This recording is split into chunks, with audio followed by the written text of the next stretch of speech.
Et lorsqu'il pose la question, son frère aîné, qui n'a pas reçu l'onction royale, comme l'opportunité pour sortir de sa bergerie, de sa pauvreté, doit arriver au palais.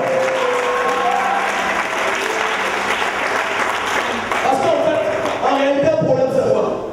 Un problème est une solution déguisée qui nous donne l'opportunité de témoigner de la gloire de Dieu et de la puissance de Dieu dans notre vie. Il a vu le témoignage de Dieu.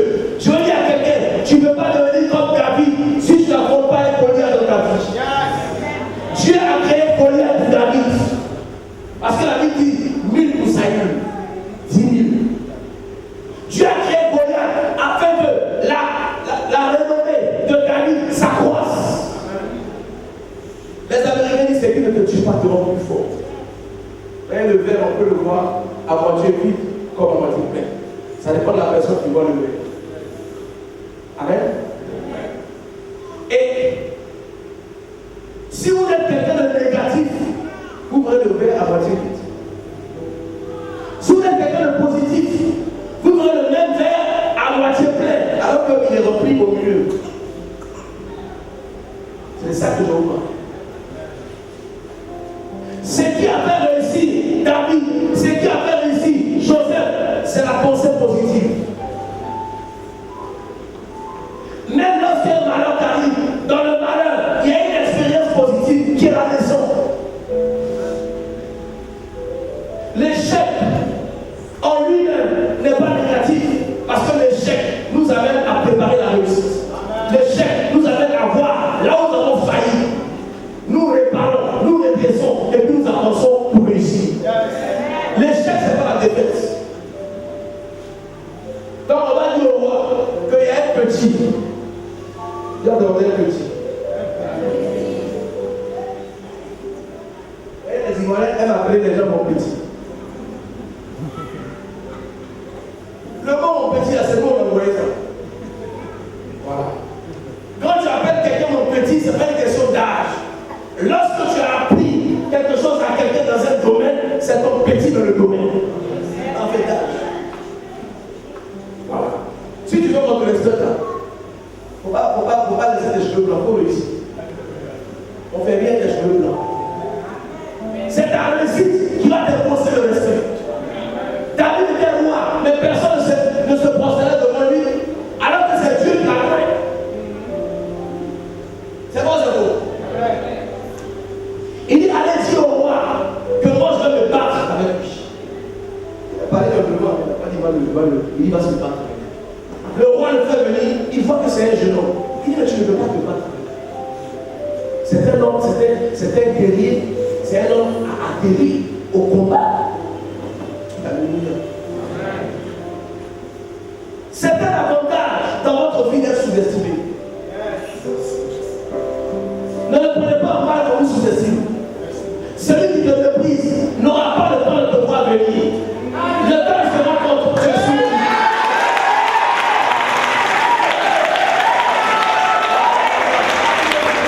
Vous savez, les gens vont toujours vous juger par rapport à votre passé, par rapport à ce qu'ils savent de vous. Mais ils savent pas que c'est une enveloppe corporelle qui est là. L'esprit, l'onction royale que vous avez reçue vous donne une nouvelle identité, mais qui est enfouie au moment opportun. Dieu va faire sortir ça. Il nous méprise. Il ne sait pas que vous n'êtes plus la même personne. Dès que David a reçu l'huile sur la tête, il n'était plus la même personne. Mais ses frères n'ont pas réalisé. Son père n'a pas réalisé. Sa mère n'a pas réalisé. Mais lui, il le savait. Je veux dire à quelqu'un, ce que tu recherches les autres est en toi.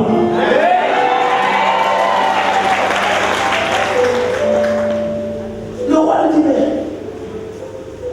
tu es trop jeune. Alléluia. Vous savez, pour être roi, il faut être prince. Parce que quand on regarde bien, David n'a pas été prince et puis il est devenu roi. Mais en fait, il était prince. Je vous donne la révélation. Alléluia. J'aime la rhumatologie. Je suis un rhumatologue. Lorsque Jonathan a aimé David, qu'est-ce qui s'est passé? Il a donné sa vie. Mais Jonathan était quoi? Il était le prince héritier. Il a cédé son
Dieu l'a choisi pour qu'il soit roi.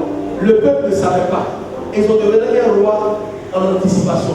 Alors que pendant qu'ils ont demandé le roi, David n'était pas encore disponible. Il n'était pas encore né. Est-ce que vous comprenez? Donc, le fait que David soit roi, c'était la destinée divine de David. Mais il fallait que David rencontre un prophète pour que sa destinée divine devienne sa destinée prophétique. Le problème, c'est que tu vas rencontrer quelqu'un qui va te révéler ton identité véritable. Tu vas rencontrer quelqu'un qui va te mettre en confiance.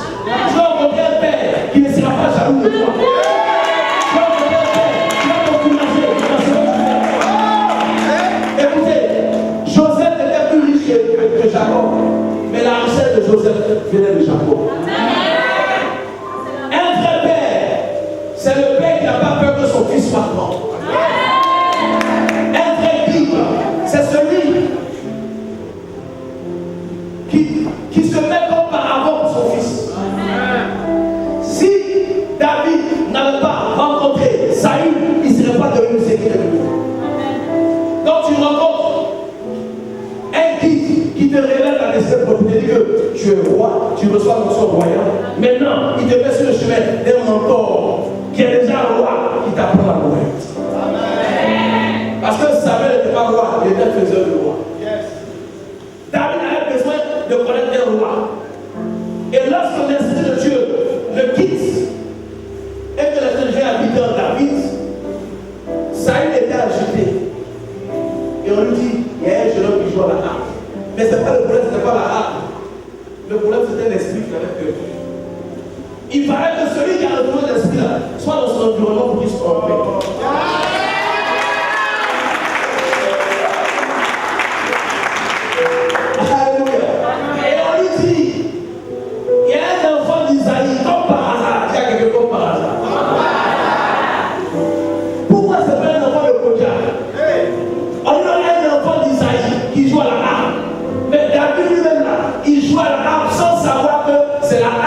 C'est parce qu'il était roi, il était président roi, il a appris à jouer à la harpe. Donc il rentre dans le palais. Ça dit que Saül était le mentor de David sans que lui sache. Il rentre dans le palais sans être dépaysé. Parce que bientôt il va s'asseoir, donc il faut qu'il regarde comment le roi s'assoit. Comment il mange, comment il mange, comment il mange. Est-ce que vous voyez? Tout ça c'est le plan de Dieu. Saül pense que c'est pour son esprit agité. Mais Dieu amène David pour qu'il se familiarise à sa future maison, sa future résidence. Quand vous voulez réussir, marchez avec ceux qui ont déjà réussi. Écoutez, tu peux habiter à Yopougon sans avoir la mentalité de Yopougon. Parce qu'à Yopougon, on a tendance, écoute-moi, c'est pourquoi je parle. On a tendance à rester sans bouger. On a l'impression que c'est la vie. Il y a la rue Princesse, tout ce qu'on veut, c'est à proximité et on reste dans le poumon, on ne bouge pas. Mais la vie, c'est pas le poumon. Tu es né à le poumon, tu as grandi à le poumon, tu ne dois pas mourir à le poumon. La maison familiale, quand tu es petit, c'est grand, mais quand tu grandis, ça devient petit. Si à un certain âge, tu es encore dans la maison de ton père, tu n'es pas un leader, tu es un loser.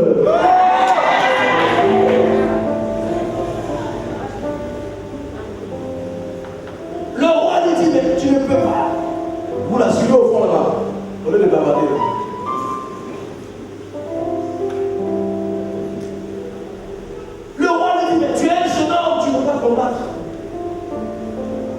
Il dit roi.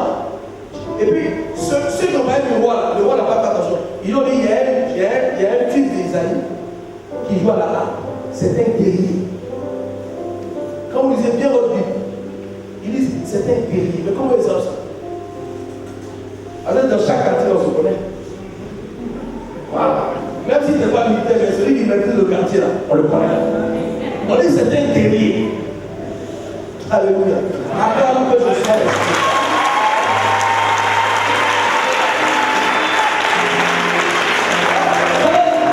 Dieu il va subtiliser le discernement, tu ne comprends pas. Dieu est en train de prévenir que David était la solution, mais il n'a pas percuté. Quand il a vu David, la parole de David l'a amené à oublier ce que ses collaborateurs lui ont dit que c'est un jeune homme, c'est vrai, il est beau, il est blanc. Il a la même taille que moi. Mais c'est un guerrier. Un guerrier plein. Il dit, tu ne peux pas combattre. Il dit, roi, ne t'inquiète pas. Avant lui, là, j'ai combattu l'ours. Je l'ai tué. J'ai combattu le lion, je l'ai tué. Mais quand il combattait l'ours, il ne connaissait pas Goliath. Mais Dieu était en train de le préparer. C'était son entraînement.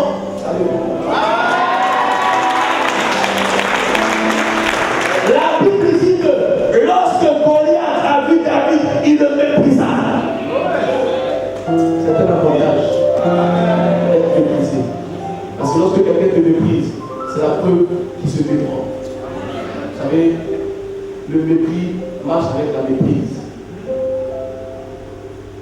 On te méprise parce qu'on se méprend. Il a méprisé, il a sous-estimé. Et c'est ça l'avantage. Nous, dans le monde, quand on était plus jeunes, on était des bagarreurs. Et quand tu as affaire à quelqu'un, il te voit petit là, il va dormir. Il t'a vu comme petit. Alors que c'est les autres. Amen. Et puis Fugu n'en consomme pas. Là tu mets le corridor. Amen.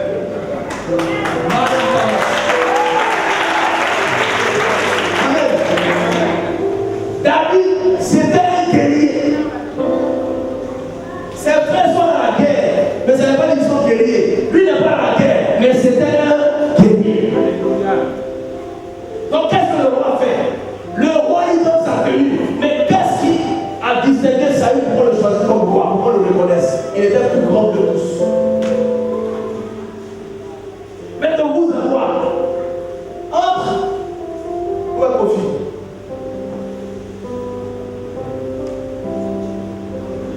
Entre quelqu'un qui fait près de 2 mètres et quelqu'un qui fait 1m74 comme moi, est-ce qu'on peut porter la même tenue? Ouais, souvent on lit la Bible sans faire attention. Lui-même, Saül, il était assis, il a répondu que David était petit, donc ça veut dire qu'il n'est pas la même taille. Il n'est pas la même stature. Et il donne sa tenue.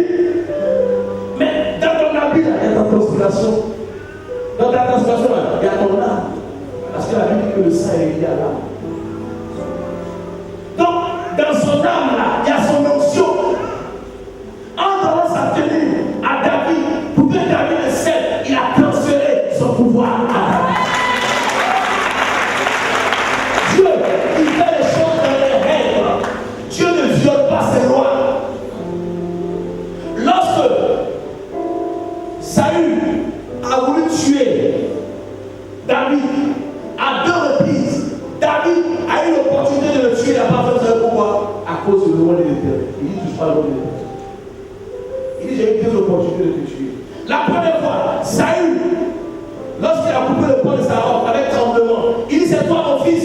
Il dit c'est moi. Il dit mais toi tu es roi. Je suis une fourmi. Pourquoi tu veux me tuer? Il dit tu seras roi.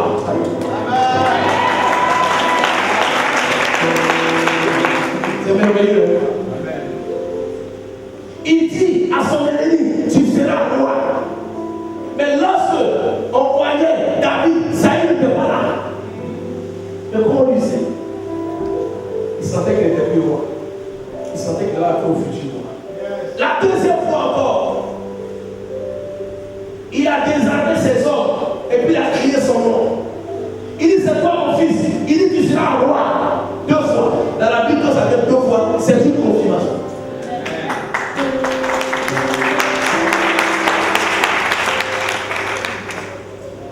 Amen. Donc David savait le roi. Mais depuis qu'il a reçu l'onction, il n'a que des problèmes. L'onction royale suscite la jalousie. L'onction royale provoque l'adversité. Tu veux l'onction royale, mais est-ce que tu peux la supporter? Quand je n'étais pas encore appelé, quand je suis au Burkina, il y a une dame prophétesse. 15 comme ça. Elle est venue pour me tester. Elle me dit, voyez ce que Dieu m'a dit. Voilà comment elle a été dans la nation, dans le monde, tout ce qu'elle a dit. Et puis elle me dit, est-ce que tu peux supporter? Je dis, mais je peux supporter. Quand tu parles là, tu ne sais pas de quoi tu parles, parce que tu n'as pas encore vécu. La persécution que tu reçois à cause de l'onction royale n'est pas naturelle, c'est surnaturel. C'est pas normal, c'est pas juste. Et puis c'est comme si personne ne voyait. Écoutez, Josué est venu avec l'onction royale. Il n'a jamais fait de mal à quelqu'un. Il a guéri les malades, il a donné à manger, il a resté les morts. Malgré le bien qu'il faisait, qu'est-ce qu'ils ont fait? Ils ont fait du mal. Lorsque tu as l'onction royale, on cherche à te faire du mal. On t'attaque spirituellement. Quand ça ne marche pas, on veut t'attaquer physiquement. Ça veut dire qu'on ne donne pas l'onction royale à tout le monde. Il y a des personnes qui sont ébranlées parce que les autres disent que tu ne peux pas être roi. Parce que c'est ce que Dieu pense de toi qui est important. C'est pas ce que tes ennemis pensent de toi. Ton ennemi ne peut penser que mal de toi. Tu vas apprendre à t'appuyer au mauvaises pensées de tes ennemis. Moi, je vivrai longtemps pour emmerder mes ennemis. Si mes ennemis pensent qu'ils vont avoir, je vais mourir. Ils vont mourir avant moi. Je suis allé en quelque part. Je vais te dire à veiller. Tu dois être déterminé par rapport à l'onction royale que sur ta tête. Je veux dire à quelqu'un, on ne devient pas riche par hasard. On ne réussit pas par hasard. On est prédestiné. Et cela nous conduit vers les personnes de façon naturelle. Nous avons à une étape, ainsi de suite. David a commencé avec Jonathan, après avec Saül, ainsi de suite. Jusqu'à ce qu'il devienne roi. Et même quand il est devenu roi, comment David est devenu roi? Il est devenu roi de Juda seulement. Et c'est avec l'aide de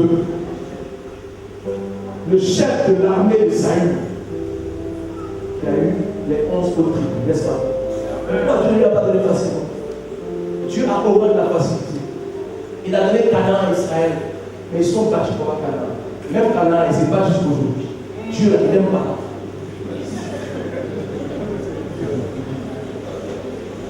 Dieu n'aime pas.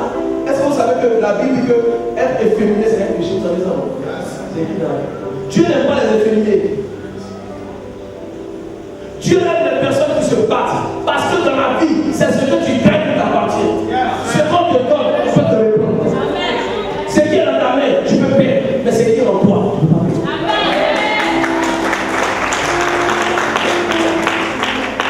Lorsque Jacob quittait la maison de son père, il est parti sans argent.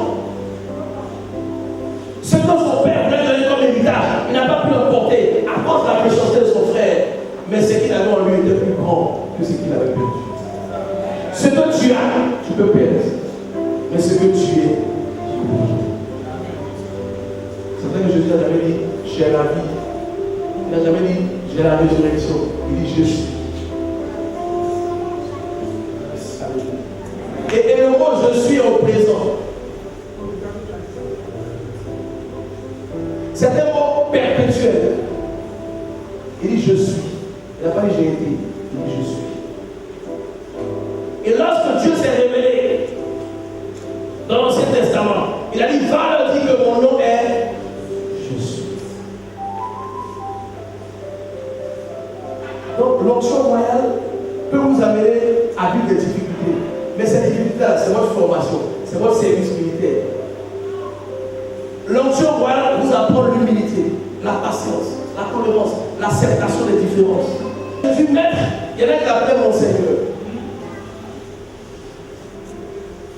Maître, il voyait l'enseignant, le professeur, l'instituteur. Mais écoute, l'instituteur il enseigne, mais son résultat n'est pas pour moi, c'est ses enfants. C'est bon, c'est bon. L'attitude, vous savez, quand on veut devenir grand, On a une certaine attitude d'avoir. Parce que l'attitude crée l'habitude.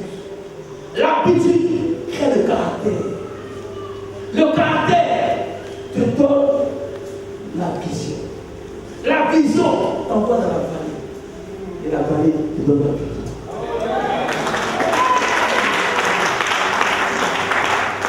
Parce que l'attitude qui crée une nouvelle habitude, c'est les choses anciennes sont passées. Ta nouvelle habitude te donne un nouveau caractère. Et ce nouveau caractère te donne la vision véritable. Actuellement, j'ai une pensée que j'aime bien émettre, qui vient de Socrate. Il dit, connais-toi toi-même et deviens ce que tu es. Beaucoup de gens ont échoué parce qu'ils ne connaissent même pas le potentiel que Dieu a déposé en eux. Chrétien, tu dois aller le plus loin possible dans tes études. C'est un avantage pour toi. Il y a des personnes qui ont tout pour réussir, ils échouent. Il y a des gens qui n'ont rien pour réussir, ils réussissent. La pauvreté est un esprit et un état d'esprit. Ça, c'est vrai. Dis tout. Parce que l'esprit influence l'état d'esprit. L'état d'esprit, ça devient ta mentalité. Il est venu libérer les pauvres en esprit, n'est-ce pas? Mais si tu étais libre, il va être libéré. Si un pauvre était libéré, ils vont t'amener à avoir honte de ta bénédiction dans l'église. Quand un pasteur a une belle voiture, les gens sont choqués. Dis à ton voisin, sois choqué. Tu fais rien à choquer. Une fois, j'ai été prendre une assurance. Et puis l'assureur m'a dit non. Il y a une assurance pour les hommes de Jésus, très bien. Donc je lui donne la carte grise. Elle voit la marque de la voiture, elle dit mais c'est pas pour cette voiture. Et généralement ça fait près de 1 quart de milliard. Moi, mon assurance, il faut faire tout le temps. Le prix, il faut doubler 2 fois. Et puis je vais payer. Ce que vous acceptez, c'est ce qui se pose là. Vous me comprenez? Tu ne peux pas accepter qu'on te traite mal si ça ne te convient pas.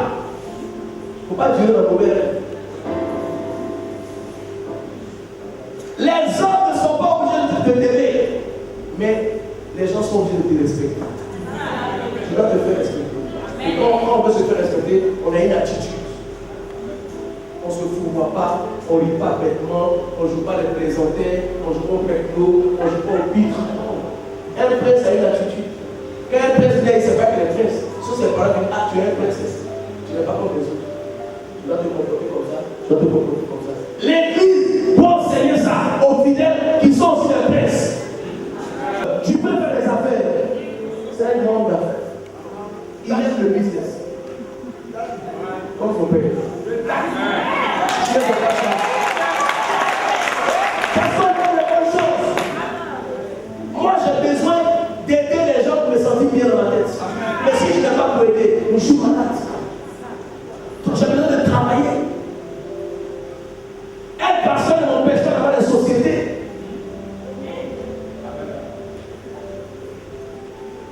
Écoutez, vous devez réfléchir comme des rois, voir grand, aspirer à ce qui est bon,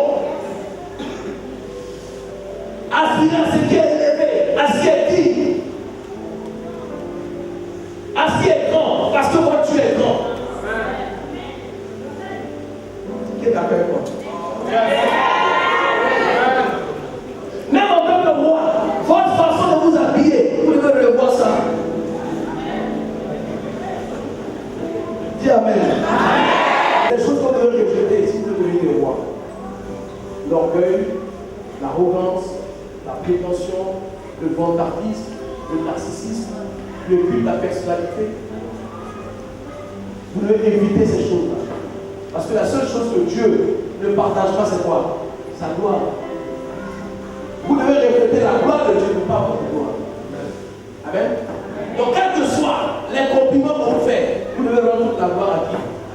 Dieu. C'est comme ça qu'on a vu longtemps. On dit il résiste au Dieu. Mais si Dieu te résiste, ça va être l'ennemi avant. Qui va te découvrir? Dieu mort. C'est bon vous. Il faut exercer l'humilité dans l'humilité. parlent beaucoup de moi sans me connaître. Donc les gens veulent que tu sois comme eux, ils pensent que tu es. Alors que Dieu l'a fait différemment. Mais le plus important, c'est pas ce que les gens pensent. Le plus important est que toi, tu ne te retrouves pas dans ce que les gens disent. Vous voyez, ce dont tu as besoin de penser, c'est ta réputation. La vie que la réputation veut que quoi? Non. Ton témoignage.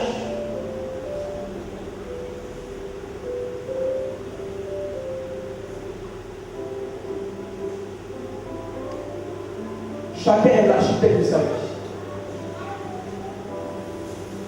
Tu ne peux jamais être plus grand que ce que tu n'as pas pensé être. Chacun d'entre nous est le résultat et la résultante de ce qu'il pense être. Ce que tu penses que tu peux faire, tu pourras le faire. Par rapport à il a dit, yes we can. Lui on peut. Ce que tu penses pouvoir, tu le pourras. Vous savez pourquoi Saül a échoué? Alléluia. C'est la dernière révélation que je vous donne. Lorsque Saül a rencontré Samuel, il lui a dit, je t'attendais. Dieu m'a dit que tu venais. Tu allais devenir roi. Il a réglé, tu ne veux pas pour ça. Il dit, je suis de la famille la plus pauvre et je suis de Benjamin. Lorsque Jacob a béni les 12 tribus, qui représentent les 12 tribus d'Israël, puisque lui est Israël, il avait le 7 royaumes à quelle tribu? Juda. Et toi, le prophète, le grand prophète, tu dis à quelqu'un de Benjamin qui sera roi. C'est bizarre. Il n'a pas compris. Parce que la royauté n'était pas pour les Benjamins. C'était pour